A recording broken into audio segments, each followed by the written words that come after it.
Bienvenue dans notre petit village ensoleillé, où tout le monde se connaît. Voici Moussa, un homme dont l'imagination est bien plus grande que son portefeuille. Moussa a un gros problème. Il est éperdument amoureux de la belle Aminata. Mais il est convaincu qu'elle ne regardera jamais un homme simple comme lui. C'est alors qu'il élabore un plan audacieux, ou plutôt totalement ridicule. Il se dit « Si je ne suis pas riche, je n'ai qu'à faire semblant ». Première étape de son plan, le costume. Il a réussi à louer ce vêtement brillant, même s'il est visiblement 3 tailles trop grand pour lui. Deuxième étape, la voiture.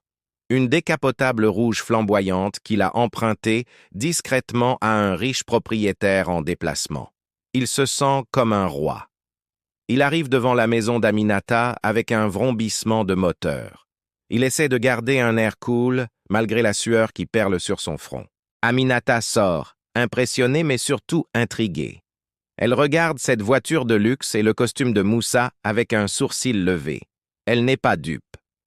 Il se dirige vers le restaurant le plus cher du quartier. Moussa veut commander tout ce qu'il y a sur la carte, ignorant totalement les prix affichés. Pendant le dîner, sa montre connectée sophistiquée commence à biper sans arrêt. Il appuie sur tous les boutons, déclenchant accidentellement une alarme sonore ridicule. Aminata sourit doucement.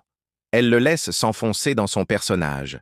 Pour elle, c'est devenu le spectacle le plus divertissant de la semaine. Mais la fête est courte. Soudain, la porte du restaurant s'ouvre violemment. Le véritable propriétaire de la voiture fait une entrée fracassante. « Toi !» crie le propriétaire. « Qu'est-ce que tu fais avec mes clés et pourquoi portes-tu mon costume de mariage que j'ai laissé au pressing ?» Moussa essaie de s'expliquer, mais les mots se bousculent dans sa bouche. Il finit par avouer la vérité devant tout le monde, le visage rouge de honte. Aminata éclate de rire.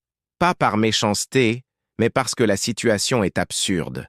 Elle n'avait jamais vu quelqu'un faire autant d'efforts pour l'impressionner. « Moussa, dit-elle en essuyant ses yeux, je préférais ton vieux vélo et ton t-shirt usé. Au moins, avec eux, tu n'as pas l'air d'un pingouin perdu. La morale de cette histoire est simple. L'authenticité est la plus grande des richesses.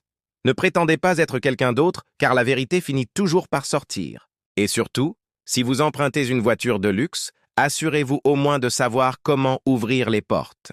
À bientôt pour de nouvelles aventures.